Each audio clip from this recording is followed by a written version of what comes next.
Hello, Radhe Radhe दोस्तों, स्वागत है आपका साक्य अकेडमी पे। हम लोग जो है बीपीएससी पूर्वावलोकन पढ़ रहे हैं। ये है 38 बीपीएससी सन 1992 से लेके और 71 जो है बीपीएससी 2005 जितने भी बीपीएससी ने एग्जाम कराए हैं उन सारे एग्जाम में है जो जीके जीएस के क्वेश्चन आए हुए हैं वो सारे हम लोग जो देख रहे हैं। उसी क्रम में आज की हमारी क्लास 6 है और वही उसी को जो है आज हम लोग जो है आगे पढ़ेंगे। तो सबसे पहले जितने भी जो फ्रेंड जो है चैनल पे नए आए हैं तो सबसे पहले चैनल को जो है सब्सक्राइब कर लें और बेल आइकन को ऑन कर लें जिससे मैं वीडियो अपलोड करूँ तुरंत आपके पास नोटिफिकेशन पहुंच जाए। और जो है वीडियो पसंद है तो लाइक भी कर दें, लाइक शेयर और कमेंट भी करते रहा करें। चलिए जो है हम लोग आगे चलते हैं।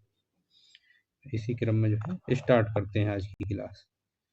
चलिए पहला क्वेश्चन आज का देखते हैं। पहला क्वेश्चन है फुतूहात ए आलमगीरी किसके द्वारा लिखी गई? जो फुतूहात ए आलमगीरी पुस्तक है ये किसके द्वारा लिखी गई? ये ईश्वरदास नागर के द्वारा लिखी गई। जो फुतूहात ए आलमगीरी पुस्तक है ये जो है ईश्वरदास नागर के द्वारा लिखी गई है। व्याख्या देखते हैं। फुतूहात ए आलमगीरी पुस्तक ईश्वरीदास नागर द्वारा लिखी गई थी जो लंबे समय तक जोधपुर जिले में एक मुगल अधिकारी थे। इस कृति में औरंगजेब के शासनकाल 1698 ईस्वी की कुछ महत्वपूर्ण घटनाएं शामिल हैं। यह मालवा राजपूताना के प्रांतीय शासन पर भी पर्याप्त प्रकाश डालता है। इसमें से इसके शासन के आसपास के जो है रहस्यों की गहरी अंतर्दृष्टि शामिल है जिसे आंशिक रूढ़िवादी सांप्रदायिक सांप्रदायवादी और यहाँ तक कि जिन विरोधी के रूप में पेश किया गया है। ध्यातव्य है कि फुतूहात आलमगीरी जो है में सम्राट को न तो इस्लाम के समर्थन और न ही हिंदू धर्म के उत्पीड़क के रूप में दर्शाता है। इसके अलावा न तो शिवाजी के साथ संघर्ष और न ही जसवंत सिंह की यह न ही जसवंत सिंह की मृत्यु के बाद की घटनाओं को धार्मिक दृष्टि से सामने रखा गया है। चलिए अगला क्वेश्चन देखते हैं। छठा नंबर क्या कहता है? छठा क्वेश्चन है तुजु के बाबरी किस भाषा में लिखी गई थी? जो तुजु की बाबरी पुस्तक है ये जो है किस भाषा में लिखी गई? तो ये तुर्की भाषा में लिखी गई। किस भाषा में? तुर्की भाषा में। तुजु के बाबरी या बाबरनामा को बाबर ने अपनी जो है मातृभाषा चगतई तुर्की में लिखा था। इसका फारसी अनुवाद जो है अकबर के शासनकाल में किया गया था। अब्दुल रहीम खान खाना ने जो है फारसी में इसका अनुवाद किया जबकि बाबरनामा का अंग्रेजी में प्रथम अनुवाद जॉन लेडेन और विलियम एस्किन ने किया था। अब हम लोग जो है मुगल काल के जो मिसलेनियस जो है क्वेश्चन देखेंगे। चलिए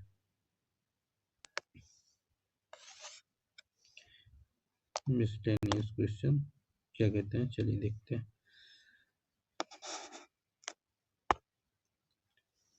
मुगल काल जो है विविध, इसमें सूची में जो है पिता और जो है उनके प्रिय पुत्र जो है कौन सिंहासन बैठा उसके बारे में देखते हैं। बाबर पहला है बाबर। बाबर का जो है पुत्र कौन? कामरान। बाबर का पुत्र कामरान। अकबर का सलीम, अकबर का पुत्र सलीम और शाहजहां का पुत्र मुराद और जहांगीर का खुसरो। बाबर का जो है कौन सा पुत्र? कामरान जो कि तीसरा एक का तीसरा हो जाएगा। अकबर का पुत्र सलीम जो पहला हो जाएगा।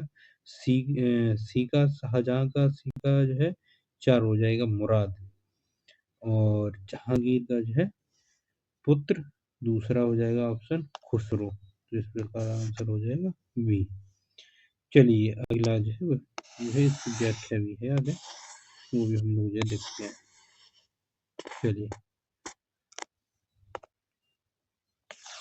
बाबर के जो है पुत्रों में हुमायूं, कामरान मिर्जा, अस्कनी मिर्जा और हिंदाल मिर्जा प्रमुख हैं। अकबर के जो है प्रमुख पुत्र सलीम, मुराद मिर्जा और दानियाल थे। शाहजहां के 4 पुत्र थे दारा शिकोह, शाह शुजा, औरंगजेब, आलमगीर और मुराद बख्श। जहांगीर सलीम के पुत्रों में खुर्रम जो आगे चलकर शाहजहां बना, खुसरो, मिर्जा परवेज आदि सम्मिलित थे। अगला जो है हमारा जो है क्वेश्चन नंबर 2 है। ये भी सूची 1 को सूची 2 से मिलाना है।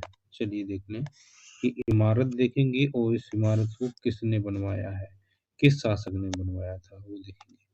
तो जो काबुल था, काबुल की जो बाग मस्जिद है इसको बाबर ने बनवाया था। किसने बनवाया?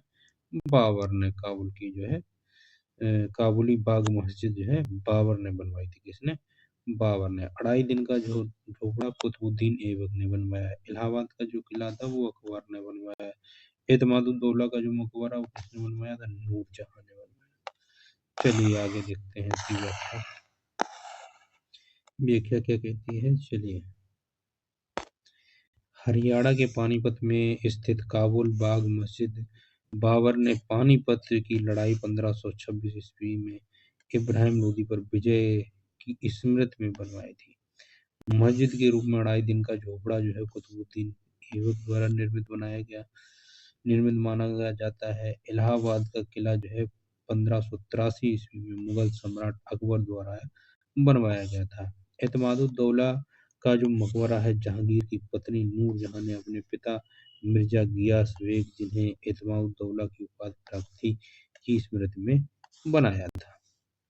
अगला क्वेश्चन हमारा है तीसरा। तीसरा क्वेश्चन क्या है? निम्नलिखित में से किस युद्ध में मुख्य जो है विरोधियों का सही उल्लेख नहीं है? तो पहला क्वेश्चन क्या था? हल्दी घाटी का युद्ध। हल्दी घाटी का युद्ध जो है महाराणा प्रताप और अकबर के बीच में लड़ा गया था। सही बात है, हल्दी घाटी जो पहला युद्ध था महाराणा प्रताप और अकबर के बीच लड़ा गया। दूसरा प्रश्न, पानीपत का जो प्रथम युद्ध था वो बाबर और इब्राहिम लोदी के बीच लड़ा गया था सॉरी। पानीपत का जो प्रथम युद्ध है वो बाबर और इब्राहिम लोदी के बीच लड़ा गया था। ये भी प्रश्न सही है। तीसरा प्रश्न है, पानीपत का जो दूसरा युद्ध था वो टीपू सुल्तान और मराठाओं के बीच लड़ा गया था। ये गलत है। क्योंकि जो तीसरा पानीपत का युद्ध था वो हेमू और अकबर के बीच लड़ा गया था। किसके बीच लड़ा गया था? हेमू और अकबर के बीच। हेमू और अकबर के बीच लड़ा गया था युद्ध। दूसरा जो था, दूसरा पानीपत का जो द्वितीय युद्ध था वो हेमू और अकबर के बीच लड़ा गया था। व्याख्या हम लोग देखते हैं, फिर पता चलेगा। पानीपत का जो प्रथम युद्ध है वो 21 अप्रैल 1526 को बाबर तथा इब्राहिम लोदी के बीच हुआ, जबकि हल्दी घाटी का जो युद्ध है 1576 ईस्वी में महाराणा प्रताप एवं अकबर के बीच लड़ा गया। पानीपत का जो द्वितीय युद्ध था वो 1556 में सम्राट हेमचंद्र विक्रमादित्य, जिनको हेमू कहा जाता था, तथा अकबर की सेना के बीच लड़ा गया, जिसमें अकबर की सेना विजय रही। चलिए आगे चलते हैं। अगला जो है प्रश्न हमारा है चौथा, प्रश्न नंबर 4। प्रश्न नंबर 4 क्या कहता है, देखते हैं क्या कहता है। निम्नलिखित में से किस बंदरगाह को मुगल काल के दौरान जो है काबुल मक्का या मक्का का द्वार कहा जाता था? कौन से बंदरगाह को? सूरत। मुगल काल के दौरान सूरत को काबुल मक्का या मक्का का द्वार कहा जाता था, क्योंकि मक्का की तीर्थ यात्रा सूरत से ही शुरू होती थी। सूरत गुजरात का प्रमुख शहर है। सूरत जो है गुजरात का प्रमुख शहर है। ये अपने वस्त्रों के लिए जाना जाता है और हीरे की कटाई पॉलिशिंग के मुख्य केंद्रों में से एक है। विश्व के इतिहास में मध्यकाल के दौरान यह महत्वपूर्ण बंदरगाह था।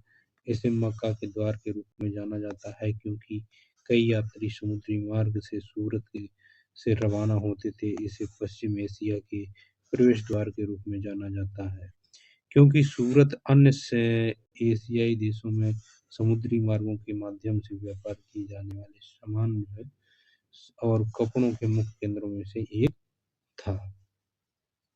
चलिए अगले प्रश्न की ओर हम चलते हैं। प्रश्न नंबर 5। प्रश्न नंबर 5 क्या कहता है, चलिए देखते हैं। यह कथन किसका है कि अकबर के शासनकाल में इलाहाबाद में 40 स्तंभ युक्त मंजिल के निर्माण में 5000 से 20,000 लोगों ने 40 साल तक काम किया था? ये जो है विलियम फिंच ने कहा है। अकबर के शासन में जो है इलाहाबाद में 40 स्तंभ युक्त मंजिल के निर्माण में 5000 से 20,000 लोगों ने 40 साल तक काम किया था। व्याख्या देखते हैं। विलियम फिंच के अनुसार जो है इलाहाबाद स्थित जो पैलेस ऑफ 40 पिलर्स है के नियमों में लगभग 40 वर्ष लगे, निर्माण में लगभग 40 वर्ष लगे और इसके निर्माण हुए तो 5,000 से 20,000 लोगों ने काम किया। चलिए अब हम लोग देखेंगे सिख संप्रदाय। कौन सा संप्रदाय? सिख संप्रदाय। सिख संप्रदाय देखते हैं। सिख संप्रदाय का जो है पहला प्रश्न, कौन सा? पहला प्रश्न देखते हैं हम लोग। पटना में जो है किस सिख गुरु का जन्म हुआ था? गुरु गोविंद सिंह, ये 10वें गुरु थे। पटना में जो है सिख संप्रदाय जो है वो सिख संप्रदाय के किस गुरु का जन्म हुआ था? गुरु गोविंद सिंह, ये 10वें गुरु थे। देखते हैं। गुरु गोविंद सिंह सिखों के 10वें गुरु थे, जिनका जन्म 1666 ईस्वी में पटना बिहार में हुआ था, जबकि इनकी मृत्यु 7 अक्टूबर जो है 1708 ईस्वी को नांदेड़ महाराष्ट्र में।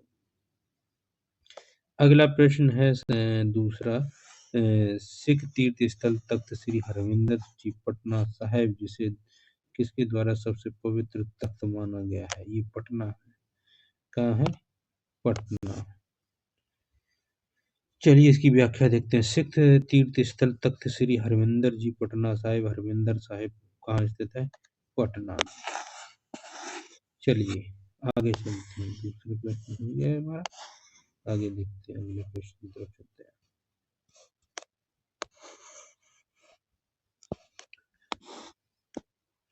चलिए वही सिख संप्रदाय के बस 2 ही प्रश्न थे। अब हम लोग देखेंगे मराठा राज्य और संघ। मराठा राज्य और संघ देखेंगे। तो मराठा राज्य और संघ, चलिए देखते हैं। पहला प्रश्न है, शिवाजी की राजधानी कहाँ थी? शिवाजी की राजधानी रायगढ़ थी। कहाँ थी? रायगढ़। शिवाजी की राजधानी कहाँ थी? रायगढ़। पहला प्रश्न है, 1674 ईस्वी में शिवाजी ने अपना राज्याभिषेक कराया तथा छत्रपति की उपाधि धारण की और रायगढ़ को अपनी राजधानी बनाया। उस युग के महान विद्वान बनारस के पंडित विश्वेश्वर उर्फ गंगा भट्ट ने उन्हें क्षत्रिय घोषित करते हुए उनका राज्याभिषेक कराया था। जो शिवाजी की राजधानी थी कहाँ? रायगढ़। अगला प्रश्न है, अष्टप्रधान जो मंत्र परिषद किसके राज्य बंधन में सहायता करती थी? तो किसके के? शिवाजी की। जो अष्टप्रधान मंत्र परिषद थी शिवाजी की जो है राज्य में प्रबंधन में सहायता करती थी। चलिए व्याख्या देखते हैं। शिवाजी ने मराठा राज्य के प्रशासन के लिए केंद्रीय स्तर पर अष्टप्रधान की व्यवस्था की थी, जिसके अंतर्गत 8 मंत्रियों को नियुक्त किया गया था। इसमें पेशवा, आमद, मंत्री, सचिव, सुमंत, सेनापति, पंडित राव एवं न्यायाधीश शामिल थे। ये शिवाजी के राज्य प्रशासन में आधुनिक काल के सचिवों की बात कार्य करते थे। इनका जो है कार्य राज्य को परामर्श देना मात्र था। इसे किसी भी अर्थ में मंत्रिमंडल नहीं कहा जा सकता। प्रत्येक मंत्री राजा के प्रति उत्तरदायी था। उनका विवरण निम्न प्रकार है। चलिए देखते हैं। पहला पद था कौन सा? पेशवा का। किसका? पेशवा। पेशवा कौन होता था? राजा का जो प्रधानमंत्री होता था उसको पेशवा कहा जाता था। दूसरा है अमात्य अथवा मजूमदार। ये कौन होता था? मजूमदार या अमात्य को जो कौन होता था? वित्त मंत्री होता था। वित्त एवं राजस्व मंत्री जो है अमात्य अथवा मजूमदार जो होता था वो वित्त एवं राजस्व मंत्री होता था। तीसरा हमारा जो है बाकिया नवीस या मंत्री। जो बाकिया नवीस या मंत्री होता था वो राजा के दैनिक कार्यों तथा जो है दरबार की प्रतिदिन की कार्रवाइयों का विवरण रखता था। जो बाकिया वो नवीस था या जिसको मंत्री बोलते हैं वो राजा के दैनिक कार्यों तथा जो है दरबार की प्रतिदिन की जो है कार्रवाइयों का विवरण रखता था। चौथा कौन आता है? सचिव तथा शुरनवीस। सचिव या शुरनवीस कौन था? राजकीय पत्र व्यवहार का जो है कार्यभार देखने वाला को क्या कहते थे? सचिव। सचिव अथवा शुरनवीस किसको कहते थे? राजकीय पत्र व्यवहार का जो है कार्य देखने वाले को कहते थे। अगला है पांचवा, सुमंत या दवीर विदेश मंत्री। सुमंत या दवीर, जिसको जो है सुमंत या दवीर होता है वो कौन होता था? विदेश मंत्री को सुमंत या दवीर कहा जाता था। अगला छठा कौन सा है? सेनापति यह सरे नौबत सेना की जो है भर्ती संगठन रसद आदि का प्रबंधन करना जो है सेनापति या सरे नौबत कहा जाता था। अगला जो है 7वां पंडित राव विद्वान। 7वां कौन सा? पंडित राव कौन होता था? विद्वान और धार्मिक कार्यों के लिए अनुदानों का दायित्व निभाने वाले जो है पंडित राव का। जो न्यायाधीश था वो कौन था? मुख्य न्यायाधीश। न्यायाधीश कौन होता था? मुख्य न्यायाधीश। सचिव अभी हम लोगों ने देखा था ऊपर, सचिव कौन होता था? पत्राचार का जो व्यवहार करता था वो सचिव कहलाता था। और पेशवा कौन होता था? वो होता था प्रधानमंत्री। ठीक है, अगला हम आगे 2 ही ऑप्शन इसमें दिए हैं, अगले पेज पे चलते हैं। अगले पेज पे आगे क्वेश्चन मिल जाएंगे। चलिए अगला जो है, हाँ अब अगला प्रश्न देखते हैं। सॉरी इसी प्रश्न का, हाँ 2 ऑप्शन हमारे हैं। जो सुमंत कौन होता था? सुमंत जो है विदेश मंत्री को सुमंत कहते थे। किसको? विदेश मंत्री को। अमात्य कौन होता था? विदेश मंत्री को हम वित्त मंत्री को अमात्य कहते थे, और सुमंत होता था वो हमारा विदेश मंत्री होता था। अगला प्रश्न चौथा है, अष्टप्रधान का गठन किया गया था। किसने किया था? शिवाजी ने। किसने किया था? शिवाजी ने। अष्टप्रधान का गठन शिवाजी ने किया। चलिए अगले प्रश्न की ओर चलते हैं। अष्टप्रधान मंत्री परिषद थी मराठा प्रशासन में। प्रश्न है 5। अष्टप्रधान जो मंत्री परिषद थी किसके शासनकाल में थी? मराठा प्रशासन में। अगला प्रश्न है 6। सरंजामी प्रथा किससे संबंधित थी? मराठा भू राजस्व प्रथा से। किससे? मराठा भू राजस्व प्रथा से। मराठा काल में जो है सरंजामी प्रथा भू राजस्व प्रशासन से संबंधित थी। इस काल में मराठा जागीरदारों और सरंजामी भूमि उनके निर्वहन के लिए प्रदान की जाती थी। चलिए मुगल साम्राज्य का विघटन। अब हम लोग देखेंगे मुगल साम्राज्य का विघटन कैसे हुआ, उसके बारे में जो प्रश्न है वो देखेंगे। चलिए देखते हैं। पहला प्रश्न है, मयूर सिंहासन पर बैठने वाला अंतिम मुगल शासक कौन था? कौन सा? मोहम्मद शाह रंगीला। इसको लंपट मूर्ख भी कहा जाता है। मोहम्मद शाह रंगीला को जो है इसके बारे में देखते हैं, हम लोग व्याख्या पढ़ते हैं, ज्यादा समझ में आएगा। शाहजहां द्वारा बनवाई गई प्रसिद्ध मयूर सिंहासन पर बैठने वाला अंतिम मुगल शासक मोहम्मद शाह था, क्योंकि इसके काल में नादिर शाह ने 1739 ईस्वी में भारत पर आक्रमण किया और करनाल युद्ध में मुगल सेना को पराजित किया था। नादिर शाह अपने साथ 60 लाख रुपए, कई हजार अशरफियां, कई करोड़ रुपए की सोने की वस्तुएं, 50 करोड़ के जवाहरात, कोहिनूर तथा तख्ते और मयूर सिंहासन भी ईरान ले गया। अगला प्रश्न है दूसरा प्रश्न क्या कहता है, हम लोग देखते हैं। दूसरा प्रश्न है हमारा, निम्नलिखित में से किस मुगल बादशाह को जो है वजीर गाजीउद्दीन ने दिल्ली में दाखिल नहीं होने दिया? निम्नलिखित में से किस मुगल बादशाह को वजीर गाजीउद्दीन ने दिल्ली में दाखिल नहीं होने दिया था? शाह आलम द्वितीय ने जो है गाजीउद्दीन मुगल बादशाह वजीर गाजीउद्दीन को दिल्ली में दाखिल नहीं होने दिया। किसने? शाह आलम द्वितीय ने। क्या बात थी? तो चलिए व्याख्या में देखते हैं। व्याख्या क्या कहती है देखते हैं। शाह आलम द्वितीय का कार्यकाल 1759 से 1806 ईस्वी तक का था। उसका वास्तविक नाम अली गौहर था। अपने पिता आलमगीर द्वितीय की मृत्यु के समय वह बिहार में था। यद्यपि उसे मुगल बादशाह घोषित कर दिया गया, किंतु मुगल बादशाह की गुटबाजी के चलते वह दिल्ली से बाहर रहा और दिल्ली का सिंहासन 1760 ईस्वी में 1731 ईस्वी तक खाली पड़ा रहा। 1772 ईस्वी में मराठाओं की सहायता से वह दिल्ली पहुंच सका। शाह आलम द्वितीय के समय में ही दिल्ली पर अंग्रेजों का अधिकार जो है 1803 ईस्वी में हो गया। अगला प्रश्न है हमारा तीसरा, मुगल बादशाह बहादुर शाह जफर के बारे में क्या कहा जाता है? कि उसके साम्राज्य की सीमा क्या थी। चांदनी चौक से पालम, दिल्ली से बिहार, पेशावर से बिहार, पेशावर से बनारस। तो कौन सा ऑप्शन सही है? सी। नहीं सॉरी, इसमें तो कोई ऑप्शन नहीं माना है बीपीएससी ने। बीपीएससी ने इस क्वेश्चन को स्टार लगाया, इसका मतलब है इसको जो है मूल्यांकन से बाहर कर दिया बीपीएससी ने इस क्वेश्चन को। स्टार का मतलब होता है मूल्यांकन से बाहर। एक बार देख लेते हैं। बहादुर शाह जफर के बारे में नहीं बल्कि मुगल शासक शाह आलम द्वितीय के बारे में फारसी में यह कहावत प्रसिद्ध थी कि सल्तनत ए शाह आलम आज दिल्ली तापालम, अर्थात शाह आलम के काल में मुगल साम्राज्य सुकुड़ते सिमटते दिल्ली के लाल किले से पालम गांव तक रह गया था। दिल्ली के जो है लाल किला से पालम गांव तक। बिहार लोक सेवा आयोग ने इस प्रश्न को मूल्यांकन से बाहर कर दिया गया क्योंकि इसमें बहादुर शाह जफर की बात की है, लेकिन बल्कि मुगल शासक शाह आलम द्वितीय के बारे में कहा गया है। तो ये प्रश्न जो है डिलीट कर दिया बीपीएससी ने। अब हम लोग देखेंगे आधुनिक भारत का इतिहास। क्या देखेंगे? आधुनिक भारत का इतिहास, जिसमें यूरोपीय कंपनियों का आगमन।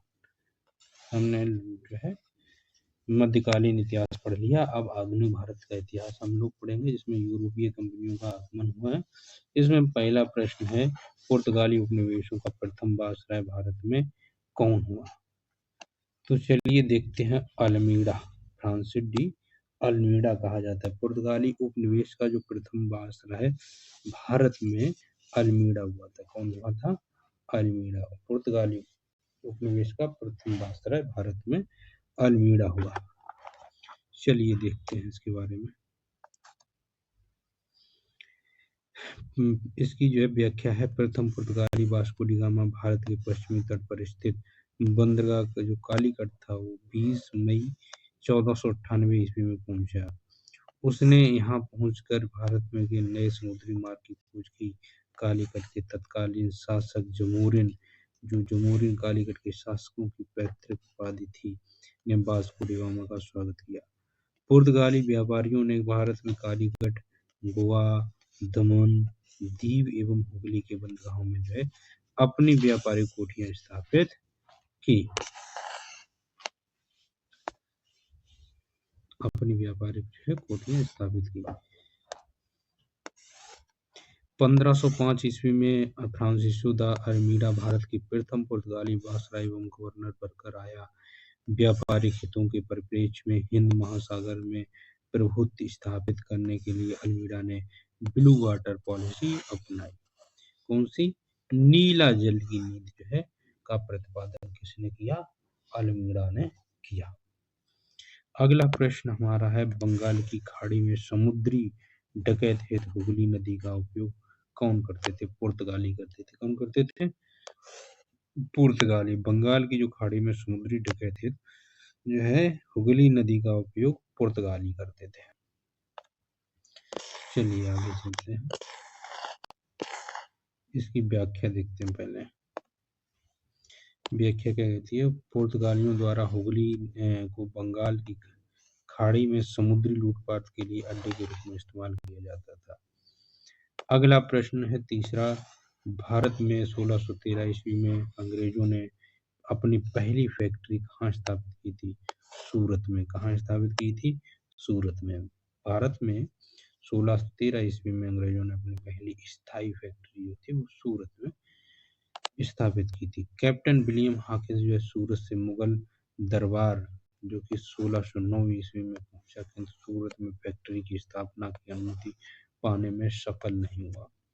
फिर 1611 ईस्वी में पुर्तगालियों के विरोध के बावजूद जो है कैप्टन मिडलटन सूरत के समीप स्वाली पहुंचा और मुगल गवर्नर से वहां व्यापार करने की अनुमति पाने में सफल हुए।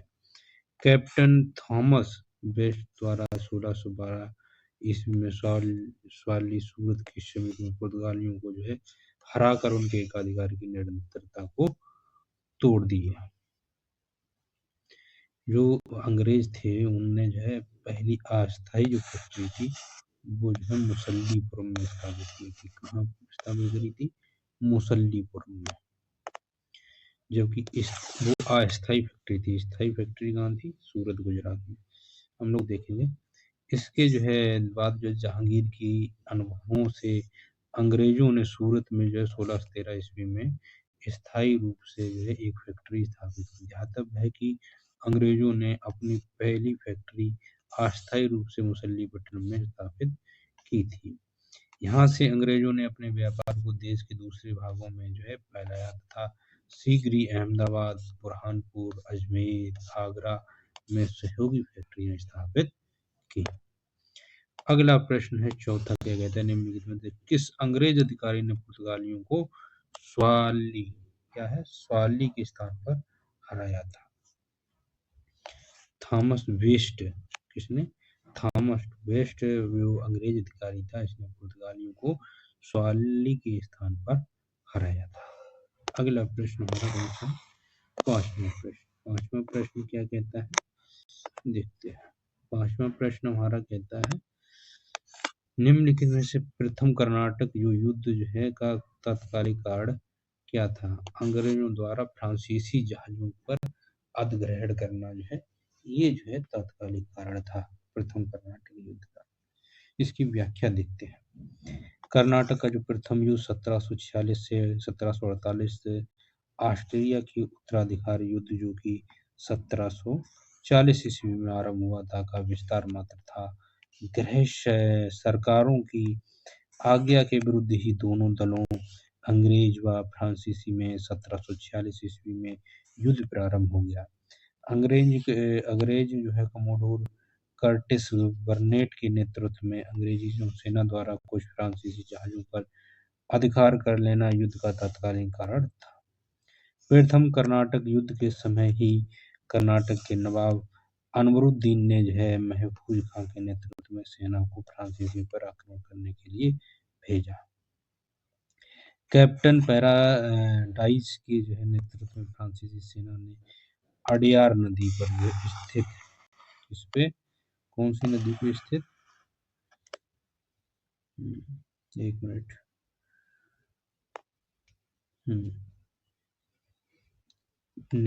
फ्रांसीसी सेना ने अडियार नदी पर स्थित सेंट थोमे नामक जो है स्थान पर नवाब को पराजित किया। यूरोप में युद्ध बंद होते ही कर्नाटक का प्रथम युद्ध समाप्त हो गया।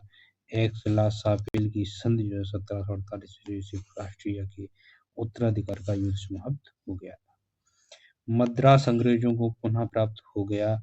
कर्नाटक का प्रथम युद्ध सेंट थोमे के जो है युद्ध के लिए स्मरणीय है। अगला जो है हम लोग देखते हैं छठा प्रश्न। 1760 का प्रसिद्ध बांडीवास का जो है प्रथम अंग्रेजों द्वारा किसके खिलाफ लड़ा गया? किसके खिलाफ लड़ा गया? फ्रांसीसी के खिलाफ जो है 1760 का जो प्रसिद्ध बांडीवास का युद्ध है अंग्रेजों के द्वारा अंग्रेज और फ्रांसीसियों के बीच लड़ा गया। चलिए आगे देखते हैं। बांडीवास का जो युद्ध है, बांडीवास का युद्ध जो है जनवरी 1760 में अंग्रेजों तथा फ्रांसीसियों के मध्य हुआ था। युद्ध में फ्रांसीसी पराजित हुए। अंग्रेजी सेना का नेतृत्व सर जो है आयरकूट ने, जबकि फ्रांसीसी सेना का नेतृत्व काउंट डी डाली ने किया था। अगला प्रश्न है हमारा सातवां। उस क्षेत्र की पहचान करें जहां से यूरोप वासियों को सर्वोत्तम सोरा और अफीम की प्राप्त होती थी। कहां से? बिहार से। यूरोप वासियों को सर्वोत्तम सोरा और अफीम बिहार से ही प्राप्त होता था। चलिए अगले प्रश्न, आठवें प्रश्न को हम लोग देखते हैं। आठवां प्रश्न जो है क्या कहता है, अंग्रेजी शासन काल में भारत का कौन सा क्षेत्र अफीम उत्पादन हेतु प्रसिद्ध था? अभी हम लोगों ने देखा था बिहार के लिए। नौवां प्रश्न हमारा क्या कहता है, जो भारत, चीन और इंग्लैंड तीनों देशों के बीच त्रिकोणीय व्यापार का मुख्य आर्थिक आधार क्या था? क्या था? अफीम था। इसकी व्याख्या देखते हैं। भारत, चीन और इंग्लैंड की मध्य, किसके? भारत, चीन और इंग्लैंड के मध्य व्यापार का मुख्य आधार अफीम, चाय और कपड़ा था। ब्रिटिश ईस्ट इंडिया कंपनी ने भारत के जो है बंगाल और बिहार आदि क्षेत्रों में अफीम की खेती पर एकाधिकार स्थापित किया और भारतीय किसानों से जबरन अफीम की खेती करवाई तथा चीन से व्यापार असंतुलन को दूर करने के लिए अफीम का जो है चीन में निर्यात किया, क्योंकि ब्रिटिश को चीन से चाय और चीनी मिट्टी के बर्तन और रेशम की अधिक आवश्यकता थी। अतः विकल्पानुसार अफीम भारत, चीन और इंग्लैंड के व्यापार का मुख्य आर्थिक आधार था। अब हम लोग जो है खोजकर्ता और जो है उनका जन्म स्थान देखेंगे। सूची 20। इसमें पूरे तो नहीं दिए हैं, आगे दिए हैं, तो सबसे पहले हम लोग आगे से देखते हैं जिसमें सही मिलान हो। ये आगे जो है सही मिलान दिए हैं, एक बार देखिए। क्रिस्टोफर जो कोलंबस था, इसने जो है इटली किसकी खोज की? इटली की खोज किसने की? क्रिस्टोफर कोलंबस ने। क्रिस्टोफर जो कोलंबस था उसने इटली की खोज की। जैक्स कॉर्टियस था, इसने किसकी खोज की? फ्रांस की। किसकी? फ्रांस की खोज की। जो सर फ्रांसिस ड्रेक था, इसने यूनाइटेड किंगडम की खोज की। और जो फर्डिनेंड मैकेल था, इसने पुर्तगाल की खोज की। किसकी? पुर्तगाल की। क्रिस्टोफर जो कोलंबस था उसने इटली की खोज की। जैक्स कॉर्टियन ने फ्रांस की खोज की और सर फ्रांसिस ड्रेक ने यूनाइटेड किंगडम की खोज की। कर्नेश मैगलन ने जो है पुर्तगाल की खोज की। आगे देखते हैं। अब हम लोग देखेंगे east India company. East India company और नवाब के देखेंगे। ईस्ट इंडिया कंपनी और बंगाल के नवाब देखेंगे। तो देखेंगे पहला प्रश्न है, बक्सर की लड़ाई के बाद जो है किस संधि पर हस्ताक्षर किए गए? तो ये इलाहाबाद संधि पे। इस पे इलाहाबाद संधि, जो बक्सर की लड़ाई के बाद जो है इलाहाबाद की संधि पर हस्ताक्षर किए गए थे। देखते हैं। बक्सर की लड़ाई जो है 1764 में मीर कासिम अवध के नवाब जो है शुजाउद्दौला एवं मुगल सम्राट शाह आलम द्वितीय की संयुक्त सेना तथा अंग्रेजों के मध्य हुई। युद्ध के में जो है अंग्रेज विजयी रहे। ब्रिटिश सेना का जो है नेतृत्व हेक्टर मुनरो ने किया। किसने किया? Hector Munro. इस युद्ध की जो है समाप्ति पर इलाहाबाद की जो है दो संधियां 1765 में ईस्वी में हुई। इलाहाबाद की जो प्रथम संधि क्लाइव तथा मुगल सम्राट शाह आलम द्वितीय की मध्य हुई थी, जबकि इलाहाबाद की जो दूसरी संधि क्लाइव और अवध के नवाब शुजाउद्दौला के मध्य हुई थी। चलिए अगला क्वेश्चन हम लोग देखते हैं। दूसरा क्वेश्चन हमारा क्या कहता है, देखते हैं। इलाहाबाद की संधि के बाद रॉबर्ट क्लाइव ने जो मुर्शिदाबाद का उप दीवान किसको बनाया था? मोहम्मद रजा खान को। इलाहाबाद की संधि के बाद रॉबर्ट क्लाइव ने मुर्शिदाबाद का जो है उप दीवान मोहम्मद रजा खान को बनाया। इलाहाबाद की जो दूसरी संधि अगस्त जो है 1765 ईस्वी के अनुसार भगोड़े सम्राट शाह आलम को अंग्रेजी संरक्षण में लिया गया तथा उसे इलाहाबाद में रखा गया। शाह आलम द्वितीय ने अपने 12 अगस्त 1765 में फरमान द्वारा कंपनी को बंगाल, बिहार, उड़ीसा, वर्तमान में उड़ीसा जो है उड़ीसा की जो है स्थायी दीवानी स्थायी रूप से दे दी, जिसके बदले कंपनी सम्राट को 26 लाख रुपए देगी तथा निजामत के जो है व्यय के लिए 53 लाख रुपए देगी। इस समय जो है कंपनी सीधे कर संग्रहण करने का भार ना तो लेना चाहती थी और ना ही उसके पास ऐसी क्षमता थी। कंपनी ने दीवानी कार्य के लिए 2 उप दीवान मुर्शिदाबाद बंगाल के लिए मोहम्मद रजा खान तथा बिहार के लिए राजा सिताब राय की नियुक्ति की। मोहम्मद रजा खान उप ने जो है नाजिम के रूप में भी कार्य करते थे। इस प्रकार समस्त दीवानी तथा निजामत का कार्य भारतीयों द्वारा ही चलता था। ये उत्तरदायित्व कंपनी का था। अगला प्रश्न है, सम्राट शाह आलम द्वितीय ने ईस्ट इंडिया कंपनी को बंगाल, बिहार तथा उड़ीसा की दीवानी प्रदान की। 12 अगस्त जो है 1765 में शाह आलम द्वितीय जो था द्वितीय ने ईस्ट इंडिया कंपनी को बंगाल, बिहार तथा उड़ीसा की दीवानी जो है 12 अगस्त 1765 को सौंपी। चलिए व्याख्या देखते हैं।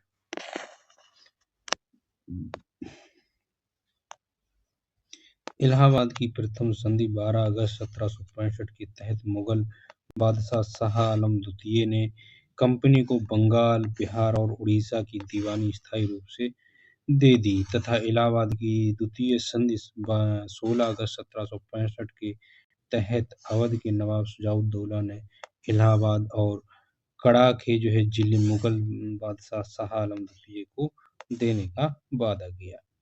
इस समय Robert Clive east India company की तरफ से बंगाल का गवर्नर था। शाह आलम द्वितीय का संपूर्ण जो जीवन आपदाओं से ग्रसित रहा। उसे 1788 ईस्वी में अंधा कर दिया गया। शाह आलम द्वितीय के समय में 1803 ईस्वी में दिल्ली पर अंग्रेजों का अधिकार हो गया। शाह आलम द्वितीय तथा उसके दो उत्तराधिकारी अकबर द्वितीय 1806 से 1837 और बहादुर शाह द्वितीय जो 1837 से 1857 ईस्वी में ईस्ट इंडिया कंपनी को जो है पेंशन भोगी मात्र बनकर रह गए। अगला प्रश्न है चौथा। बंगाल में द्विशासन प्रणाली किसके द्वारा लागू की गई? तो ये रॉबर्ट क्लाइव के द्वारा लागू की गई। बंगाल में द्विशासन प्रणाली रॉबर्ट क्लाइव के लिए लागू की गई। चलिए इसकी व्याख्या देखते हैं। द्वैध शासन की शुरुआत बंगाल में जो है द्वैध शासन की शुरुआत बंगाल में क्लाइव के समय 1765 ईस्वी में हुई थी। 28 अगस्त 1772 को कोर्ट ऑफ डायरेक्टर ने बंगाल में द्वैध शासन को समाप्त करने का निर्णय लिया। इस निर्णय को 1772 में वारेन हेस्टिंग ने लागू किया। कलकत्ता परिषद एवं उसके प्रधान की आज्ञा दी कि वे स्वयं दीवान बने और बंगाल, बिहार, उड़ीसा के प्रबंधन में अपने हाथ में ले लें। वारेन हेस्टिंग ने दोनों उप दीवानों मोहम्मद रजा खान और राजा सिताब राय को पदच्युत कर दिया, यानी पद से हटा दिया। अगला प्रश्न हमारा 5वां है। अंग्रेजों ने भारत पर लंबे समय तक राज कैसे किया? तो पहला ऑप्शन है क्या? अंग्रेजों की उदारवादी नीतियों के कारण। गलत। भारतीय नेताओं की गिरफ्तारी का कारण। ये भी गलत है। आगे देखते हैं।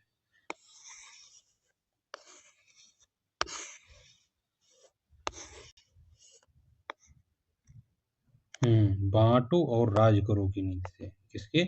तीसरा ऑप्शन हमारा सही है, बांटो और राज करो की नीति। ये देखिए बीपीएससी टीआरई 1 में पूछा गया प्रश्न।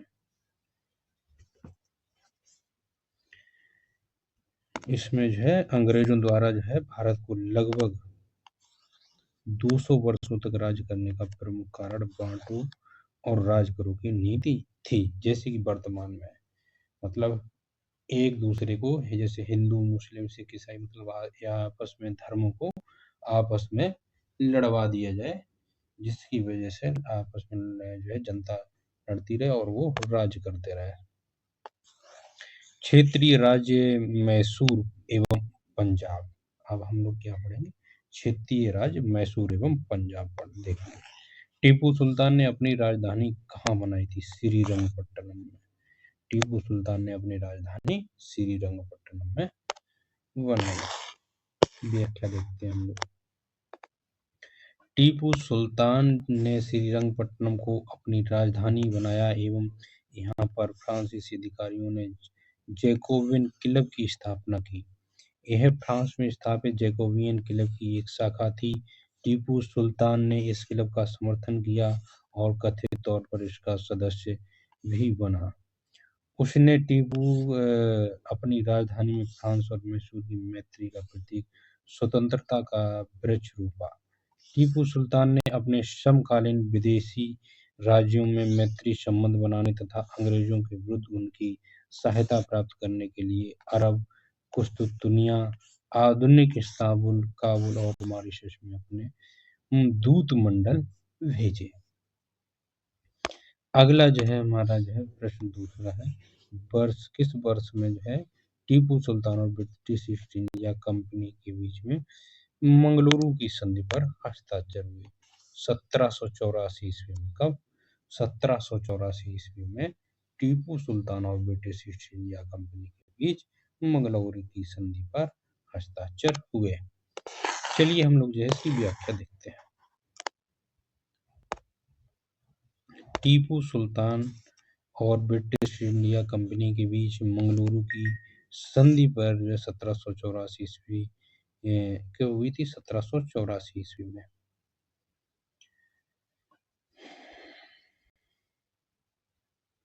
1784 ईस्वी में। अगला प्रश्न है तीसरा, अंग्रेजों ने श्रीरंगपट्टनम की संधि किसके साथ की थी? वो टीपू सुल्तान के साथ की थी। किसके साथ? टीपू सुल्तान के साथ। तृतीय आंग्ल मैसूर युद्ध 1790-92 को अवसान श्रीरंगपट्टनम की संधि मार्च 1792 ईस्वी में हुआ था। इस संधि में अंग्रेजों की ओर से कार्नवालिस तथा मैसूर से टीपू सुल्तान शामिल थे।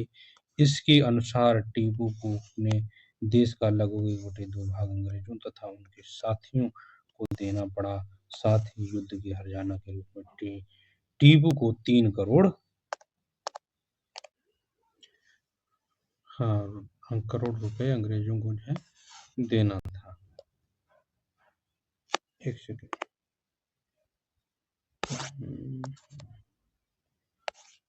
अंग्रेजों को देना था। श्रीरंगपट्टनम की संधि में यह शामिल था कि जब तक टीपू लगभग 3 करोड़ रुपए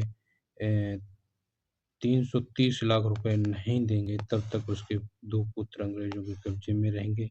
कार्नवालिस ने इस संधि के बाद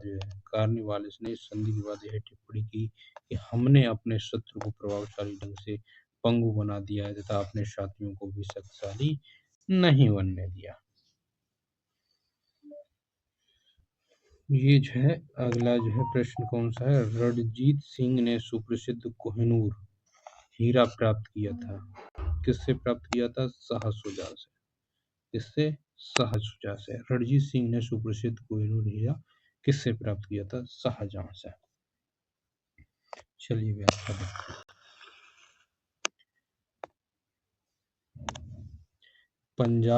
पंजाब अहमद शाह अब्दाली ने साम्राज्य का भाग था। जो पंजाब अहमद शाह अब्दाली के साम्राज्य का भाग था। किसके? पंजाब जो था वो अहमद शाह अब्दाली के शासन का जो है साम्राज्य का भाग था, परंतु 1772 में उनकी मृत्यु के पश्चात सुल्तान कश्मीर इत्यादि को छोटे छोटे जो है भागों में छोड़कर शेष पर सिख मुस्लिमों का अधिकार हो गया। उधर अफगानों के आंतरिक झगड़ों के कारण रणजीत सिंह को जो है अपनी जो है स्थिति सुदृढ़ करने का अवसर मिला। 1803 ईस्वी में अहमद शाह अब्दाली का पौत्र शाह शुजा काबुल की गद्दी पर बैठा, परंतु उसके भाई शाह महमूद ने शक्तिशाली बरगज़ई सरदारों फतेह खां और दोस्त मोहम्मद की जो है सहायता से 1809 ईस्वी में विस्थापित कर दिया तथा स्वयं कश्मीर और पेशावर पर अधिकार कर लिया। इसी अवसर पर जो है शाह शुजा ने काबुल का राज्य प्राप्त करने के लिए रणजीत सिंह ने सहायता मांगी और उन्हें कोह-ए-नूर यानी कोहिनूर भेंट किया। अगला प्रश्न है पांचवा, पंजाब भूमि हस्तांतरण अधिनियम कब पारित किया गया? पंजाब भूमि हस्तांतरण सन 1900 में पारित कर किया गया। कब? 1900 में। चलिए इसकी व्याख्या देखते हैं। पंजाब भूमि हस्तांतरण जो था, पंजाब भूमि हस्तांतरण अनिवार्य सन 1900 में पारित किया गया, जिससे कृषकों की जो है भूमि पर गैर कृषकों के पास हस्तांतरित होना काफी हद तक प्रतिबंधित हो गया। अगला प्रश्न छठा है, पंजाब हिंदू सभा की स्थापना किस वर्ष हुई थी? 1909 में। जो पंजाब हिंदू सभा की स्थापना सन 1909 ईस्वी में हुई थी। अखिल भारतीय स्तर पर जो है स्थापना से पूर्व प्रांतीय स्तर पर हिंदू महासभा स्थापित की गई थी। सबसे पहले पंजाब प्रांत में वर्ष 1909 में पंजाब हिंदू महासभा की स्थापना की गई थी। हिंदू महासभा की जो है स्थापना अप्रैल 1915 में हरिद्वार के कुंभ मेले में सर्वाधिक हिंदू सभा के नाम पर की गई। वर्ष 1921 में इस संस्था का नाम बदलकर अखिल भारतीय हिंदू महासभा का नाम रख दिया गया। पंजाब हिंदू सभा की स्थापना जो है कब हुआ? 1909 में।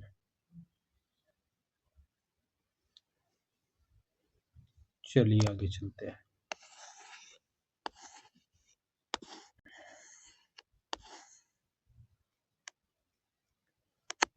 आगे है गवर्नर जनरल और वायसराय। चलिए देखते हैं गवर्नर जनरल या वायसराय। चलिए पहला देखते हैं, भारत का प्रथम गवर्नर जनरल कौन था? भारत का प्रथम गवर्नर जनरल कौन था? Robert Clive. इसमें दिया है कि नहीं? चलिए देखते हैं। पहला है लॉर्ड मेयो, दूसरा है लॉर्ड लिटन, तीसरा है लॉर्ड कैनिंग, चौथा है लॉर्ड डफरिन। इनमें से या कोई नहीं?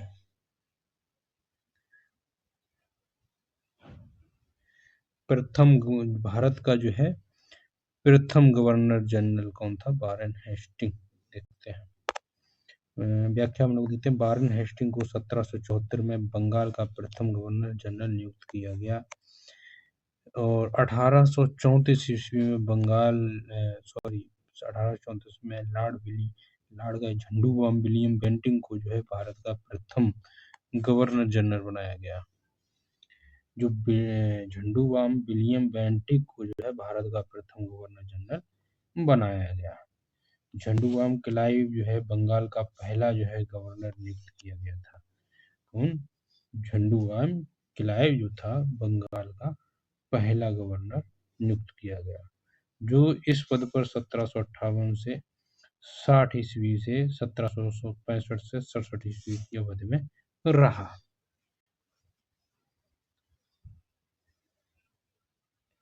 चलिए अगले क्वेश्चन की तरफ चलते हैं। दूसरा क्वेश्चन हमारा क्या कहता है? भारत में ब्रिटिश साम्राज्य का संस्थापक कौन था?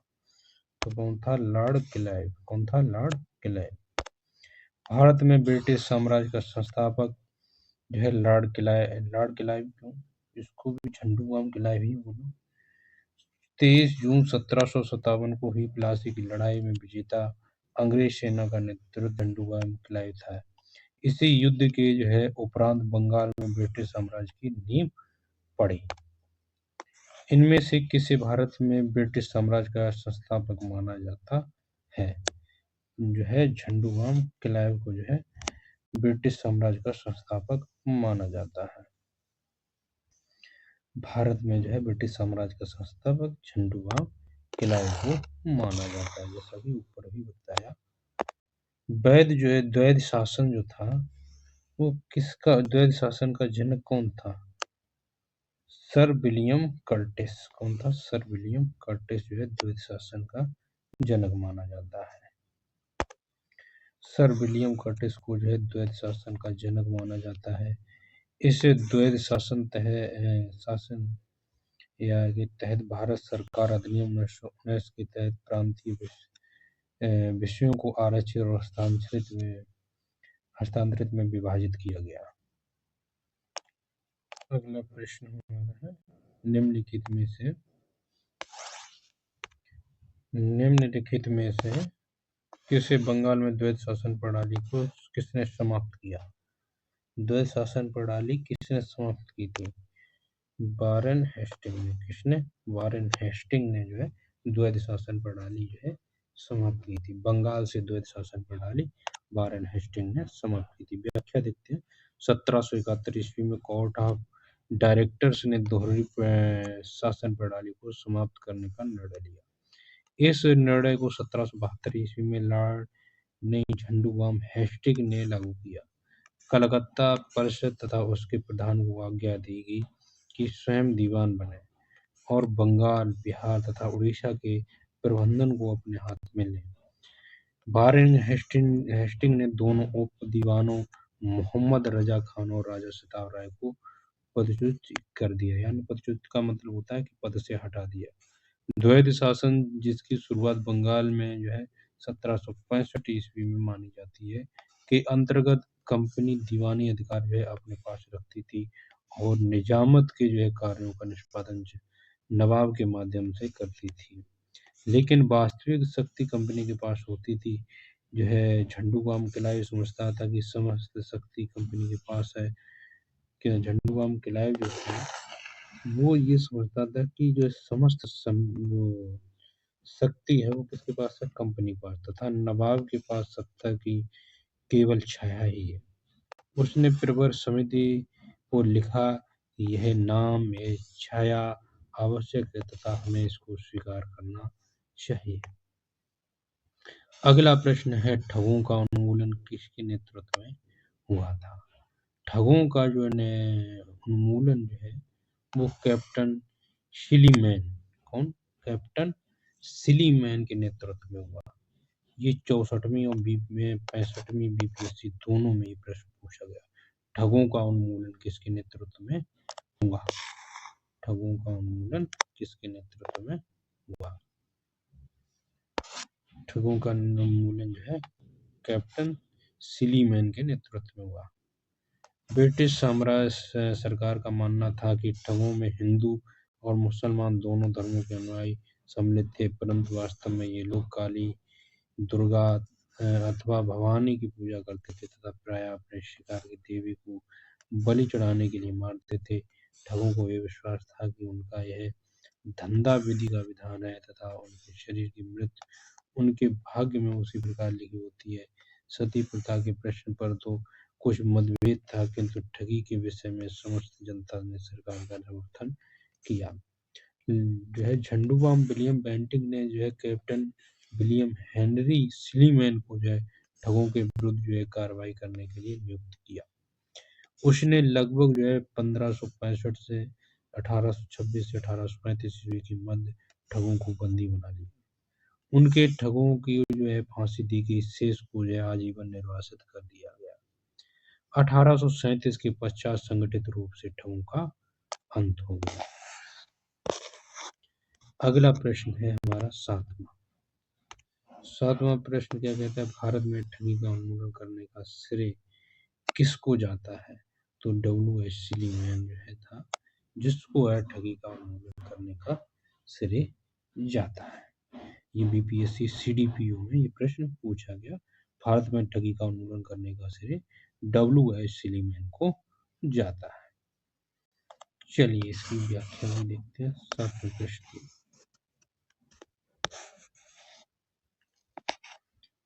व्याख्या ऊपर से में है, जो वही प्रश्न है इसमें नहीं दी है।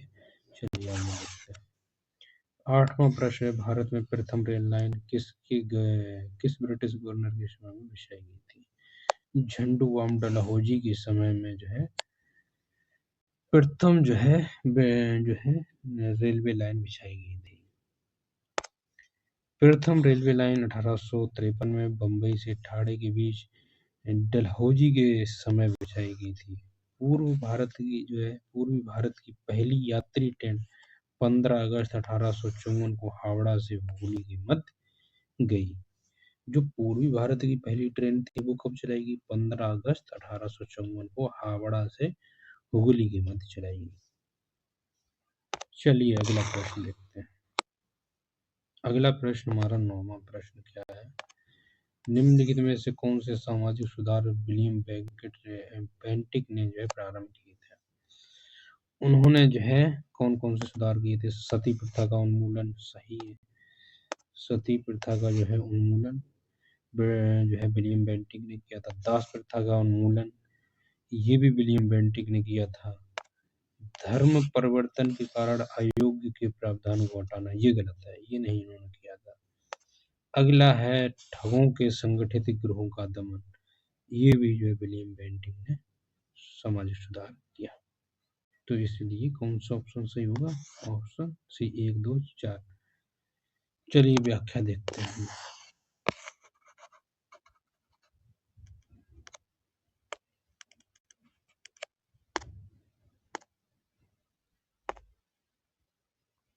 झंडूबाम विलियम बेंटिक जो है 1828 ईस्वी में बंगाल प्रेसिडेंसी का गवर्नर जनरल बना। 1829 में उसने सती प्रथा को अपराध घोषित कर दिया। उसका उन्मूलन किया। बेंटिक के काल में चार्टर एक्ट 1833 पारित किया गया था। इसमें दास प्रथा के उन्मूलन का प्रावधान किया गया था।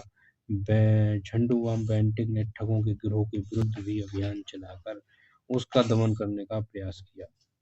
झंडूराम बेंटिक ने शिक्षा और प्रेस की स्वतंत्रता पर भी काम किया। 1835 में वह इंग्लैंड वापस चला गया। धर्म परिवर्तन के कारण अयोग्यता के प्रावधान को 1850 ईस्वी में हटाया गया। अतः विकल्प पहला, दूसरा और चौथा सही है। नोट क्या दिया गया है? 1833 का जो चार्टर एक्ट दास प्रथा के उन्मूलन की दिशा में एक आरंभिक और नीतिगत कदम था, लेकिन इस एक्ट के पारित होने के तुरंत बाद दास प्रथा खत्म नहीं हुई थी, बल्कि इस एक्ट के दास प्रथा के उन्मूलन के लिए एक व्यवहारिक मंच प्रदान किया।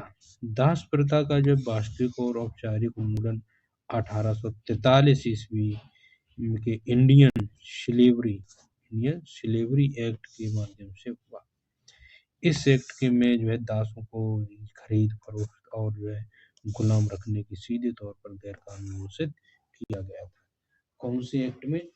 जो 1833 का चार्टर एक्ट था, वो एक दास प्रथा के उन्मूलन में एक दिशा में प्रारंभिक नीति कदम था, लेकिन 1843 में इंडियन स्लेवरी एक्ट के माध्यम से इसका उन्मूलन हो सका।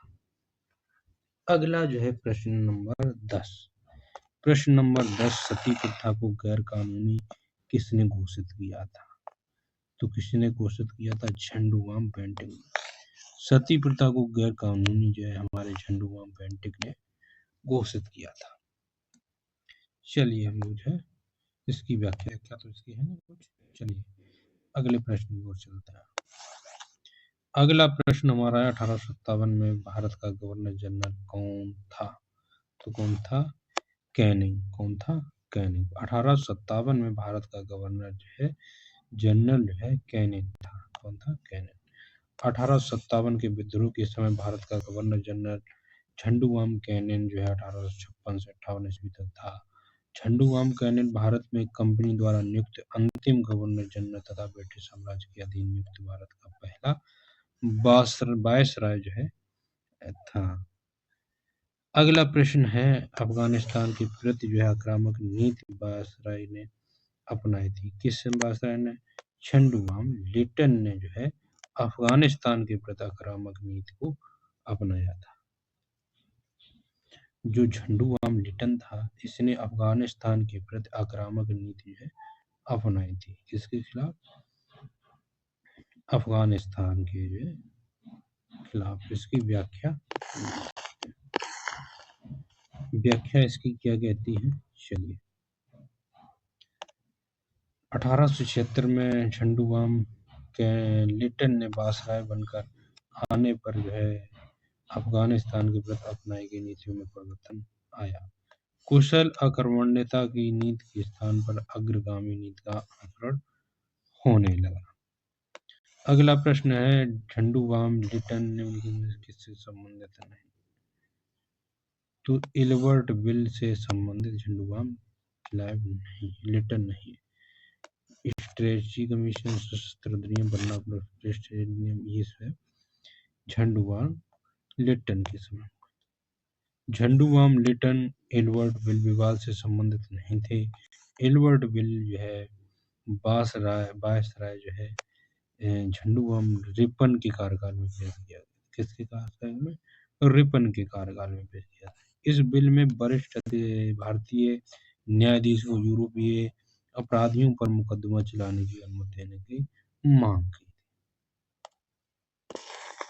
चलिए अगले प्रश्न की तरफ हम लोग चलते हैं। 14वां प्रश्न। प्रश्न नंबर 14 हमारा क्या कहता है? किस वायसराय ने भारत में औपनिवेशिक आर्थिक अवसंरचना का विकेंद्रीकरण किया? किसने? झंडूराम मेयो ने। औपनिवेशिक आर्थिक संरचना का विकेंद्रीकरण मेयो ने किया। वायसराय झंडूबाम मेयो का शासन 1869 से 72 तक रहा। अपने शैक्षणिक, आर्थिक और प्रशासनिक सुधारों के लिए जाना जाता है। मेयो द्वारा 14 दिसंबर 1870 को एक संकल्प जारी किया गया। इसे रेजोल्यूशन में सर्वप्रथम औपनिवेशिक आर्थिक संरचना के विकेंद्रीकरण की बात की गई तथा केंद्रीय और प्रांतीय वित्त के विभाजनों की दिशा में पहला कदम उठाया गया। साथ ही प्रांतीय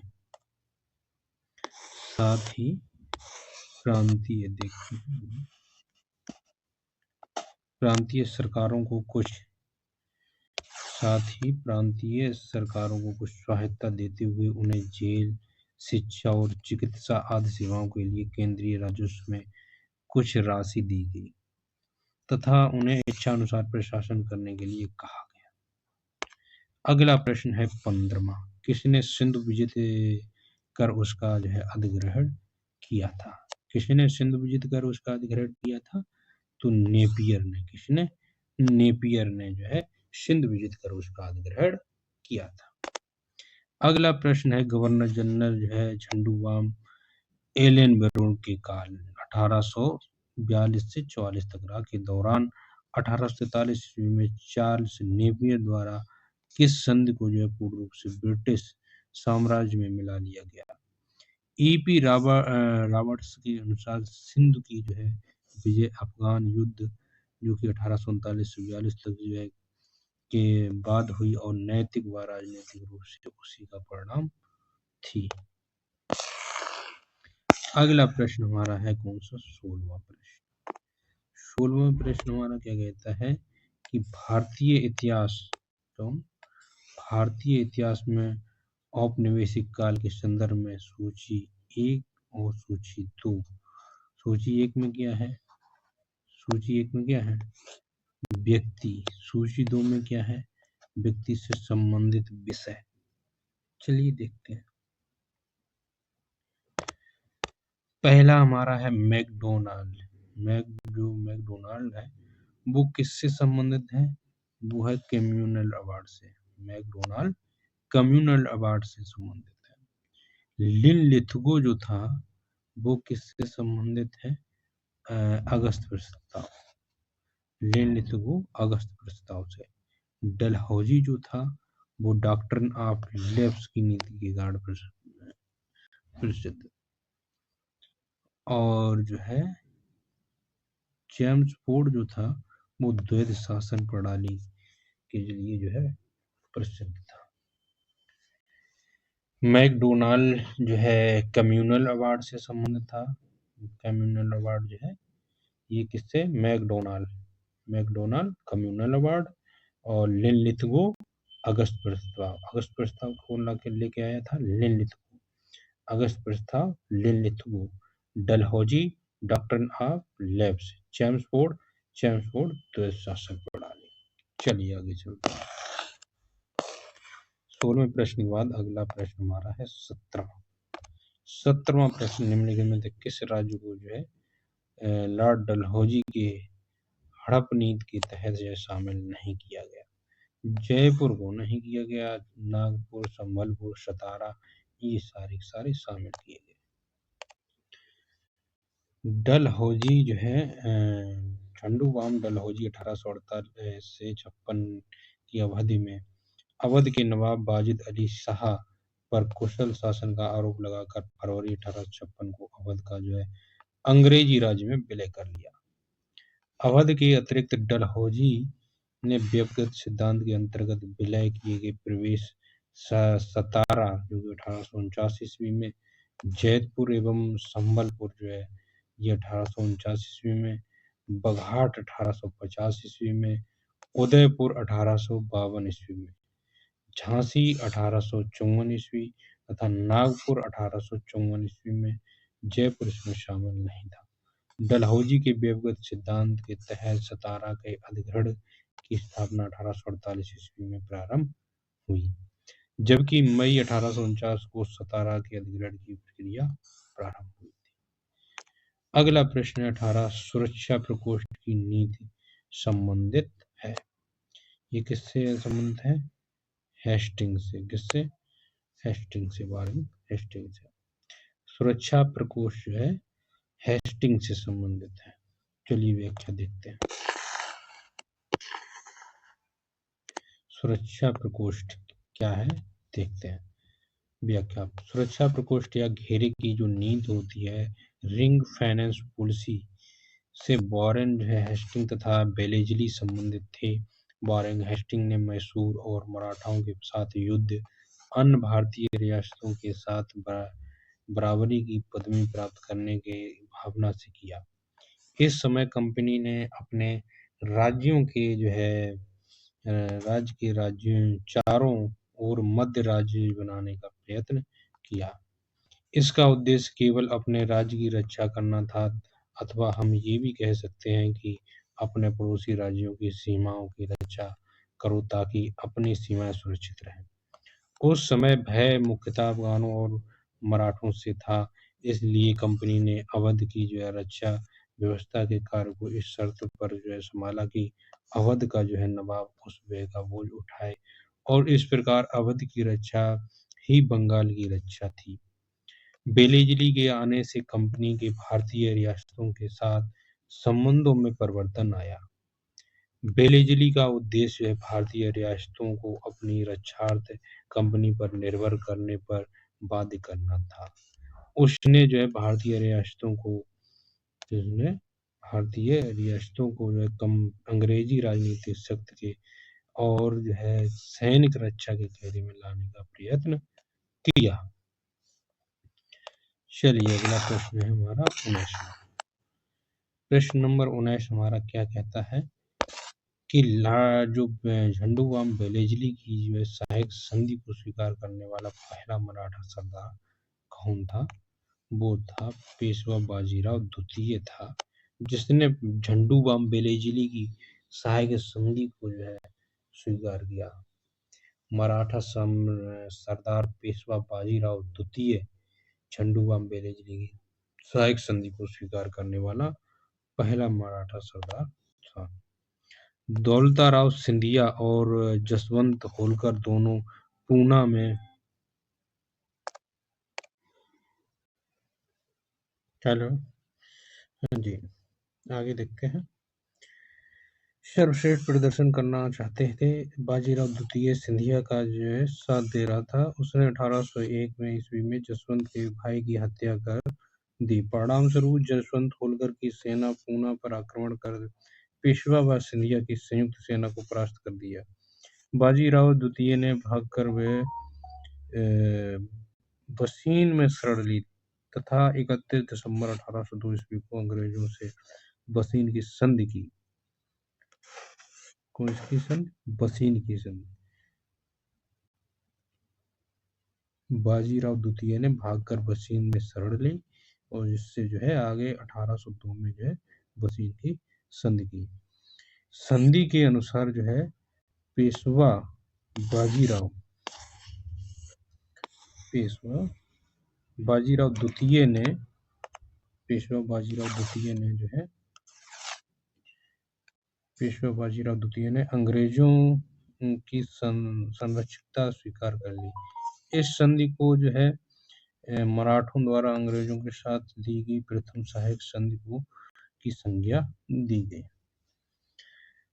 अगला प्रश्न हमारा है लॉर्ड जो है वो झंडूबाम मेयो के 1870 के संकल्प के बारे में निम्नलिखित में से कौन सही है? देखते हैं। पहला संकल्प क्या है? केंद्रीय और जो है प्रांतीय वित्त को विभाजित करने वाला यह पहला कदम था। झंडूबाम मेयो के जो 1870 के संकल्प के बारे में क्या था? पहला, केंद्रीय और प्रांतीय वित्त को विभाजित करने वाला यह पहला कदम था, सही है। दूसरा है प्रांतीय सरकारों को कुछ सेवाएं प्रशस्त करने का अधिकार दिया गया था, ये भी सही है। तीसरा क्या कहता है? इसने मौजूदा असमानता को सुधारने का प्रयास किया, झंडूबाम मेयो ने, ये भी सही है। चौथा क्या कहा जाता है? झंडूबाम मेयो ने प्रांतों की वास्तविक आवश्यकताओं पर ध्यान केंद्रित किया था। इसमें से सही पूछा गया है, तो सही कौन सा है? पहला, दूसरा, तीसरा, चौथा सही है। चलिए इसकी व्याख्या हम लोग देखते हैं। जो बासराय झंडूबाम मेयो का जो शासनकाल था 1869 से 72 तक था, इसके जो सैकड़ों और प्रशासनिक सुधारों के लिए स्मरण किया जाता है। इसने जो है झंडूबाम मेयो ने जो है ये शासन में सुधार के लिए प्रत्येक अलग-अलग शासन से जो है पत्राचार के उपरांत जो है 14 दिसंबर 1870 को एक संकल्प जारी किया, जिसे मेयो रिजोल्यूशन या प्रांतीय सरकारों का चार्टर भी कहा जाता है। इसमें केंद्रीय और प्रांतीय वित्त को विभाजित करने की जो दिशा में पहला कदम उठाया। साथ ही प्रांतीय सरकारों को कुछ सहायता देते हुए उन्हें जेल, शिक्षा और चिकित्सा आदि सेवाओं के लिए केंद्रीय राजस्व से जो है कुछ राशि दी गई। साथ ही उन्हें जो है इच्छानुसार प्रशासन करने के लिए कहा गया है। इस प्रकार से जो है मेयो ने प्रांतीय स्वायत्त को बढ़ाकर जो है देकर प्रांतों की वास्तविक आवश्यकताओं पर ध्यान केंद्रित किया। 1871 ईस्वी में मेयो ने वित्तीय विकेंद्रीकरण पर ध्यान दिया। ब्रिटिश साम्राज्य की उन जो है वित्तीय समस्याओं को संतुष्ट करने का प्रयास किया, जो लगातार घाटे की व्यवस्था स्थिति में थी। 21वां हमारा प्रश्न क्या कहता है, देखते हैं। प्रश्न नंबर 21, निम्नलिखित में से किस देशी रियासत को अंग्रेजों ने अपने क्षेत्र में नहीं मिलाया था? ग्वालियर को जो है उन्होंने अपने क्षेत्र में नहीं मिलाया था। प्रश्नगत विकल्पों में ग्वालियर रियासत जो थी अंग्रेजों द्वारा अपने क्षेत्र में नहीं मिलाया गया। सिंधु का विलय जो है झंडूबाम एलेनबरो ने जो है 1842 से 44 की जब तक उसका शासनकाल में किया था। जो है झंडूबाम डलहौजी के काल में कुशासन के आरोप में अवध का विलय जो है 1856 ईस्वी में एवं व्यपगत जो है सिद्धांत के द्वारा सतारा का विलय 1849 ईस्वी में किया गया। डलहौजी के जो व्यपगत जो सिद्धांत के तहत जो है सतारा का अधिग्रहण की प्रक्रिया 1848 ईस्वी में प्रारंभ हुई, जबकि 1 मई 1849 को सतारा की अधिग्रहण प्रक्रिया संपन्न हुई। आज के वीडियो में इतना ही रखते हैं। तो सबसे पहले जो है वीडियो को लाइक, शेयर और जो है सब्सक्राइब कर लें वीडियो जो है चैनल को, जिससे जो है जैसे ही मैं वीडियो अपलोड करूं आपके पास जो है तुरंत जो है नोटिफिकेशन आए। तो आप लोग चैनल को सब्सक्राइब करके जो है बेल आइकन ऑन कर लें। तो चलिए मिलते हैं नेक्स्ट वीडियो में। आज के लिए इतना ही। Thank you. जय हिंद। राधे राधे। अगर आपको ये वीडियो पसंद आया तो इसे लाइक करें, दोस्तों के साथ शेयर करें और चैनल को सब्सक्राइब करना न भूलें। कोई प्रश्न हो तो कमेंट भी करें।